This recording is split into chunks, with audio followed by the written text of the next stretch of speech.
RSS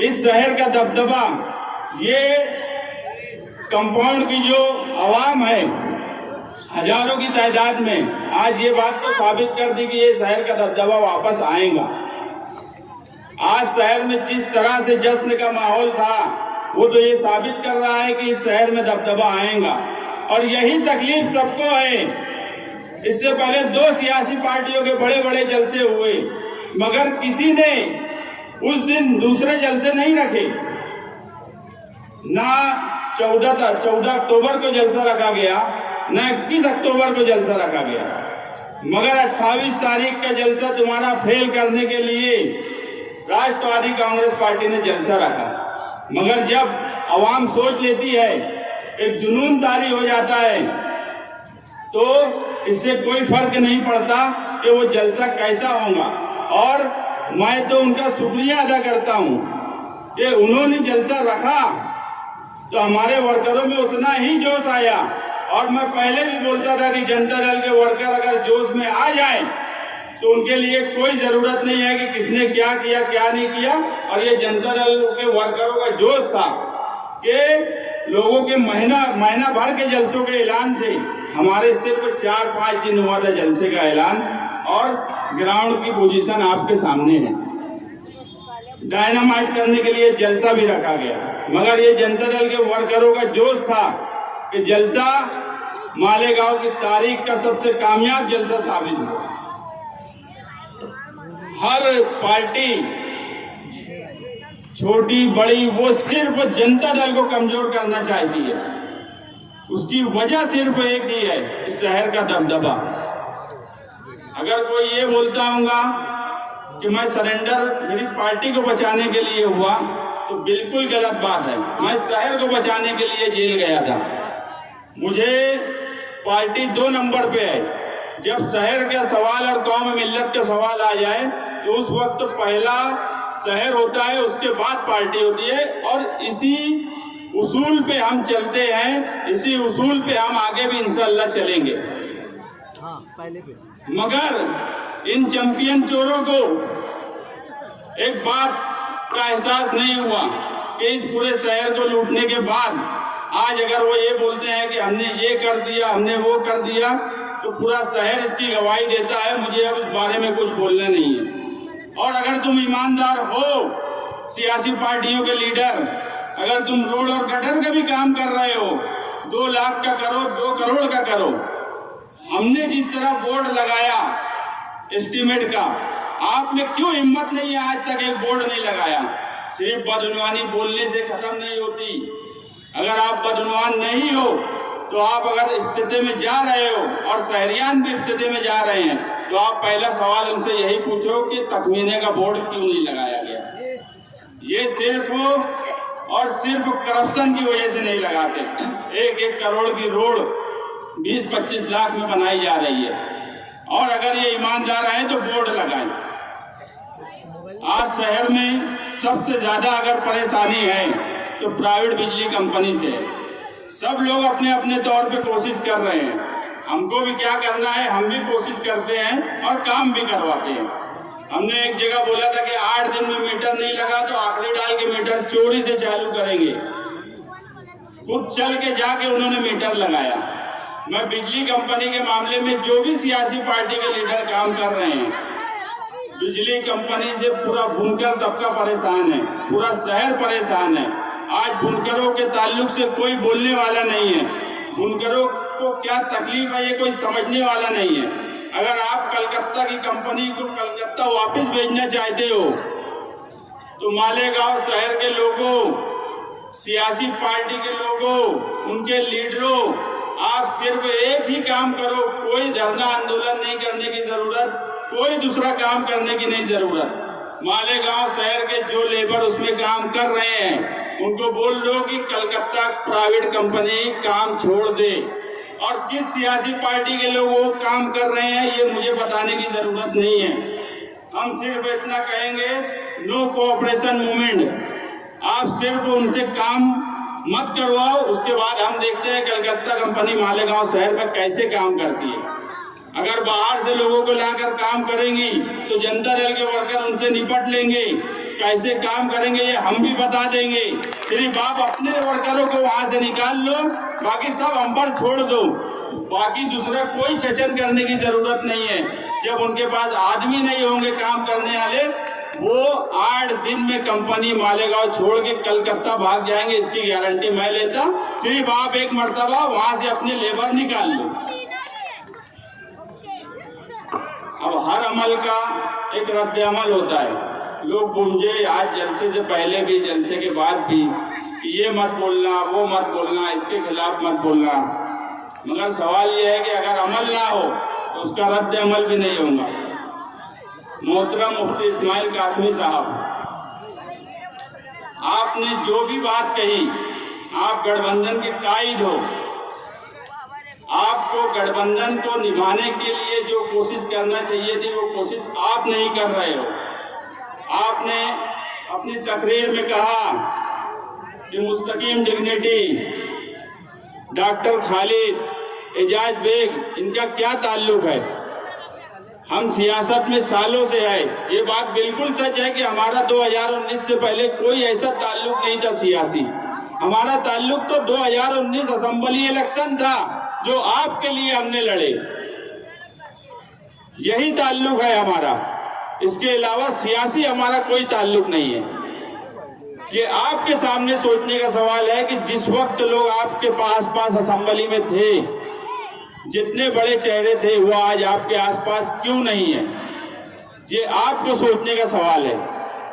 शहरियान भी देख रहे हैं कि असेंबली में किन लोगों ने मेहनत की। आज आसपास कौन एक शख्स मुझे बता दो जो असेंबली में पूरी ताकत से उनके साथ खड़ा रहा और आज भी वो शख्स उनके साथ खड़ा है। बस हमें यही तकलीफ है। 1-1.5 साल से बोला जाता है कि जनता दल के लोगों ने ये बोला, उनके लोगों ने ये बोला। अब आप पार्टी व्हाट्सएप से चला रहे हैं तो इसमें हमारा क्या कसूर है? हमारे पास तो पार्टी है, झंडा है, डंडा है, सब कुछ है। व्हाट्सएप की बात, व्हाट्सएप पे हमेशा आपके लोगों की तरफ से अमल हुआ है तो उसका रद्द अमल हुआ है। बुलंद इकबाल के खिलाफ आपके लोगों ने लिखा, वो बुलंद इकबाल जिसका इंतकाल 16 सितंबर 2019 को हुआ, इंतकाल से 8 दिन पहले मुफ्ती साहब आपका मुझे फोन आया कि मुस्तकीम अब मजलिस से इलेक्शन की तैयारी चल रही है। मैं और बुलंद बोले, मुफ्ती साहब आप किसी भी पार्टी से इलेक्शन लड़िए, हम आपके साथ हैं। उन्होंने कहा कि यार एक अपील लिख दो ताकि मैं घर घर घूमूं। तो मैं बोला मैं हॉस्पिटल में हूँ बुलंद को लेकर और मुझे नहीं लगता कि मैं लिख पाऊंगा। बुलंद बिस्तर पे लेटा हुआ था, वो मेरी बात सुन रहा था। मैं बोल के फोन रख दिया। बुलंद ने मुझे बोला कि अपील मैं लिख के देता हूँ। मैं बोला बुलंद नहीं लिख पाएंगे, तुम जाने दो। तो बोले नहीं, मुफ्ती साहब का फोन आया था क्या? बोला हाँ मुफ्ती साहब का आया था। तो बोले मैं लिखता हूँ। उसी वक्त जो वहाँ उसके संभालने के लिए जो लोग थे, रात में 11 बजे से लेकर 3 बजे तक वो अपील लिखी गई। असेंबली के इलेक्शन के आखिरी दिन तक वो अपील मालेगांव शहर में बटी। उसने किस तरह अपील लिखी ये मैं जानता हूँ। और आपके लोग उसके बारे में बोलते हैं, उसके बाद भी आपके जिम्मेदार रोकते नहीं कि उस लड़के ने कितनी तकलीफ में लिखी थी। उसने ये मुझे बोला कि मुस्तकीम अपना क्या है अभी क्या नहीं मुझे नहीं लगता, समझ में आता। अमेरिका इलाज के लिए जाना पड़ेगा कि कहीं जाना पड़ेगा। मुफ्ती साहब का इलेक्शन लड़ेंगे कैसे अगर तू भी मेरे ही साथ रहा तो? कितनी फिक्र जो इंसान करता था उसके खिलाफ आपके लोगों ने लिखा। हम भी स्क्रीनशॉट निकाल के रखे हैं।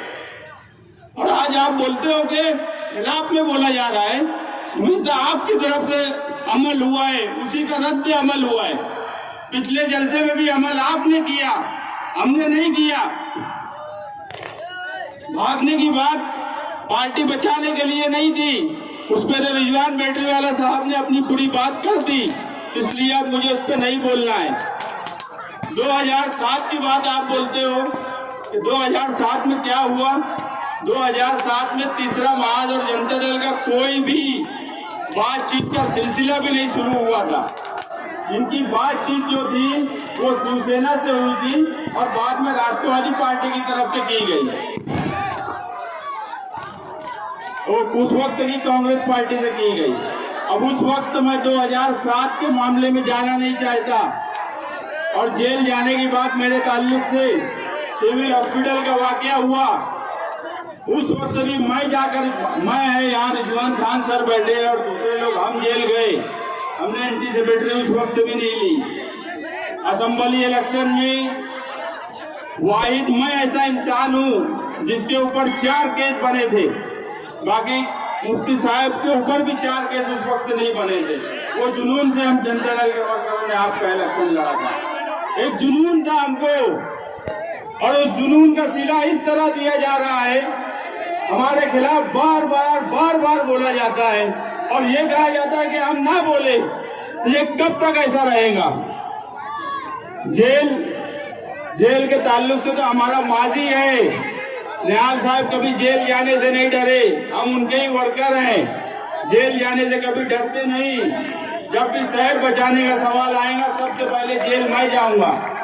आज भी लोग बोलते हैं कि मुस्तकीम अभी जेल चला जाएगा, अभी उसको डाल देंगे, कुछ नहीं तो तड़ी पार कर देंगे ताकि वो कोई काम ना कर सके, उसकी आवाज बंद हो जाए। मगर बस मैं इतना ही कहूंगा कि ना मेरी आवाज जेल जाने से बंद हो सकती है, ना आप लोगों के तड़ी पार करने से बंद हो सकती है। मेरी आवाज बंद करना है तो सब लोग मिल के मुझे मौत के घाट उतार दो, मार दो मुझे, जब भी मेरी आवाज बंद होगी। नहीं तो इस शहर के दबदबे और इस शहर के मुस्तकबिल के लिए ना कल आवाज बंद हुई थी, ना आज आवाज बंद होगी, ना मुस्तकबिल में कभी आवाज बंद होगी।